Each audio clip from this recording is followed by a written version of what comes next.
भैया 8 महीने पहले मेरे बड़े भैया की मृत्यु हो गई। उनकी उम्र 27 साल थी।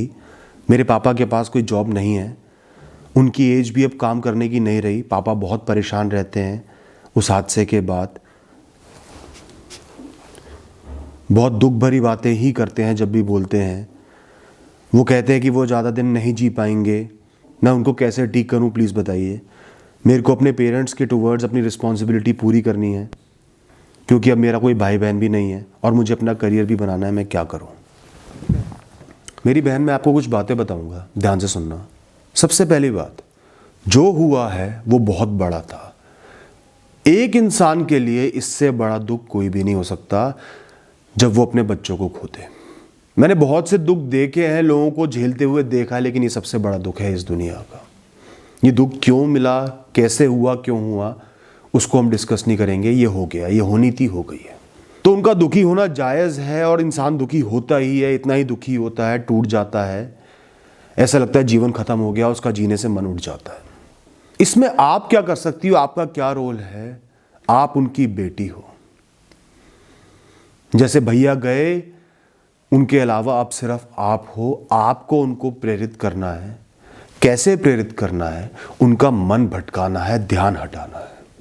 सबसे पहली बात, उनके मन में जो एक बात घर कर गई है ना कि मेरे बेटे की मृत्यु हो गई, अब जीवन में कुछ नहीं बचा, उस बात को हटाना है। कैसे हटाना है? उनको यकीन दिला के, उनको समझा के कि मैं भी तो हूं, मैं भी जिंदा हूं, मैं आपके साथ हूं। उनको आपके प्रति अपनी जिम्मेदारी की याद दिलाओ और आपकी जिम्मेदारी उनकी प्रति उसकी भी याद दिलाओ। उनको बोलो, पापा मैं भी हूं, मैं आपकी बेटी हूं, मैं आप पर निर्भर हूं, मैं आपसे बहुत प्यार करती हूं, मेरा ख्याल भी आप ही को रखना। आप ऐसे मत बोलो, मैं तो अभी जिंदा हूं ना। इसके अलावा कम बोलते हुए अपना प्यार जताओ। उनसे बार बार राय लो, मशवरे लो, अपनी लाइफ का विजन उनको बताओ। उनको यकीन दिलाओ कि आप उनके साथ हमेशा खड़ी हो। उनका हाथ थाम कर बोलो कि पापा मैं आपके साथ हमेशा हूं, मैं हमेशा आपका साथ निभाऊंगी, आपके साथ खड़ी हूं। आप मुझ पे भी तो भरोसा करो, मैं भी तो आपका बच्चा ही हूं। उनके साथ अपने एंगेजमेंट को बढ़ाओ। उस टॉपिक को डिस्कस मत करो। जो हादसा हुआ है उस टॉपिक को आपने अब कम से कम डिस्कस करना है। वो ऑलरेडी उनके दिमाग में भर गया है, गहरी चोट कर गया है। उस चोट को भरने के लिए उस टॉपिक से बाहर आना जरूरी है। अपने करियर के रिलेटेड गाइडेंस उनसे लो, उनको विजन डिस्कस करो। इसके अलावा आपने उनके ध्यान को कुछ पॉजिटिव एक्टिविटीज की तरफ लेकर जाना है। उनके द्वारा कुछ अच्छे काम करवाने हैं, कुछ अच्छे काम करने के लिए उनको प्रेरित करना है। जैसे किसी का भला कर दिया, कम पैसों में भी किसी को दान दे दिया, किसी की मदद कर दी, किसी बहुत ज़रूरतमंद इंसान के पास ले जाओ, किसी ओल्ड एज होम ले जाओ, अनाथ आश्रम ले जाओ, अपने पापा के हाथों से वहाँ दान दिलवाओ, मदद करवाओ। रोज़ पापा को मंदिर लेकर जाया करो, रोज़ शाम को मंदिर जाया करो। बहुत पॉजिटिव वाइब्रेशंस होती है, बहुत अच्छा लगेगा। एक रूटीन बन जाएगा इस पॉजिटिव एक्टिविटी का। लिमिटेड पैसों में आप पापा के साथ तीर्थ पर हो। ट्रैवलिंग करने से दिमाग चेंज होता है, नई जगह दिमाग लगता है, नई चीज़ों में दिमाग लगता है। और वो जो जगह होती है ना, जो आपकी जगह से अलग है, आपके घर से अलग है, वो इतनी डिफरेंट होती है कि वो दिमाग को ऑक्यूपाई कर लेती है, एक जगह बना लेती है दिमाग में लंबे समय के लिए। तो ज़्यादा पैसा नहीं है तो बहुत कम पैसे में भी तीर्थ पे हो। पापा के साथ रोज़ वॉकिंग पर जाया करो, उनको अपने साथ लेके जाया करो। आधे घंटे चाहे लेके जाओ, शाम को लेके जाओ, अपने बारे में बातें करो, इन जनरल बातें करो, न्यूज़ को डिस्कस करो। अभी जो इतना बड़ा हादसा हुआ है ना, बीच बीच में ऐसे पल आते होंगे जब पापा एकदम से बिखर जाते होंगे, एकदम से भाई की याद आई, एकदम से रोने लगे, टूट गए, कुछ करने का मन नहीं कर रहा। ऐसा बार बार होता होगा। तो जब भी ऐसा पल आए ना, अपने पापा के साथ बैठो, उनको रोने दो, इमोशंस को बहने दो। इमोशंस का बहना, एक्सप्रेशन होना बहुत अच्छा होता है, बुरा नहीं है। उनके रोने से घबराओ मत। ये नेगेटिव एनर्जी है जो रिलीज हो रही है, कमजोरी है रिलीज हो रही है, दुख है जो रिलीज हो रहा है। इसके बाद जब पापा थोड़े से शांत हो जाए, उनको समझाओ कि पापा भैया जहाँ भी है उनका अस्तित्व भी खत्म नहीं हुआ है। वो सिर्फ ये शरीर नहीं थे, वो अपनी आत्मा थे। वो अपनी अगली यात्रा पर निकल चुके हैं। वो जहाँ भी हैं वो सिर्फ ये चाहते होंगे कि मेरी बहन और मेरे माता पिता खुश रहें, कम से कम वो तो परेशान ना रहे। तो आप अगर बहुत दुखी रहोगे तो उनकी आत्मा भी सुखी नहीं रह पाएगी। ये जो हमारा कनेक्शन था ये अभी टूटा नहीं है, कभी नहीं टूटेगा, जन्म जन्मांतर तक चलता रहेगा। तो आप प्लीज दुखी ना हो, अपने मन को बहलाओ, अपने मन को समझाओ भैया की खातिर। और इसके अलावा उनको किसी और चीज में और टॉपिक्स में एंगेज रखा करो। ज़बरदस्ती उनको कुछ और करवाओ, ज़बरदस्ती मूवी दिखवाओ, ज़बरदस्ती किताबें पढ़वाओ, उनके साथ बैठ के आप वही काम करो। वो नहीं भी करना चाह रहे, मना कर रहे हैं, बस साथ बिठा लो, वही काम आप करो फ्री टाइम में।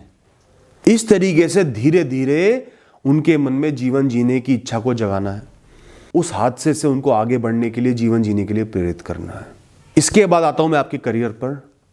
सबसे ज़्यादा इंपॉर्टेंट आज की डेट में पिताजी के बाद आपका करियर है। करियर बनेगा तभी आत्मनिर्भर बनोगी, इंडिपेंडेंट बनोगी, माता पिता का अच्छे से ख्याल रख पाओगी, उनकी खुशियों का ख्याल रख पाओगी। पिताजी नहीं कमा पा रहे, आपको भी पता है, मुश्किलों से आपका खर्चा चल रहा होगा, जैसे भी चल रहा है मुझे नहीं पता। तो सबसे बड़ा एम है इंडिपेंडेंट बनना, एक करियर बनाना स्टेबल, उसके बाद अपने घर का निर्वाह करना, माता पिता का निर्वाह करना, उनको वो खुशियाँ देना जो शायद भैया देना चाहते थे या जिसके आपके माता पिता हकदार हैं। करियर के लिए आपको पढ़ाई पर फोकस डालना पड़ेगा। यह हादसा आपके लिए भी बहुत बड़ा है, आप भी विचलित होगी, ऊपर से माता पिता का दुख, लेकिन अपने करियर को एक स्पेशल जगह आपको देनी पड़ेगी। दिन का एक बहुत ही बड़ा हिस्सा अपने करियर को डेडिकेट करना ही करना पड़ेगा, अपने माता पिता के लिए, अपने लिए, अपने जीवन के लिए। इस चीज से पीछे हटना आप अफोर्ड नहीं कर सकती। Life must go on. बहुत बुरा हुआ है, कहना आसान है, भोगना बहुत मुश्किल है, मुझे भली भांति पता है, लेकिन लाइफ मस्ट गो ऑन। आपको अपने जीवन को रुकने नहीं देना, करियर को रुकने नहीं देना। एक एनर्जी के साथ, मोटिवेशन के साथ पढ़ो कि माता पिता का भी निर्वाह करना है। इस नेगेटिव एनर्जी को चैनलाइज करो। मैं अपने माता पिता के लिए भी पढ़ूंगी, बहुत अच्छे से पढ़ूंगी, पढ़ के दिखाऊंगी, आगे बढ़ के दिखाऊंगी। तो करियर की तरफ पूरी प्रेरणा से, उत्साह से लग जाओ। नेक्स्ट स्टॉप वही है आपका लाइफ में।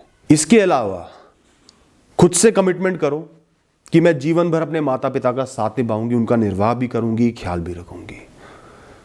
शादी प्रायोरिटी नहीं है। शादी करूंगी तो उनके घर के पास रहूंगी या उनके घर में ही रहूंगी, ऐसा इंसान कोई मिल जाए, चाहे देर सवेर मिल जाए। ये टारगेट लेके पढ़ाई करो, जीवन को जियो। प्रायोरिटी आपके पेरेंट्स होने चाहिए अब आपके लिए।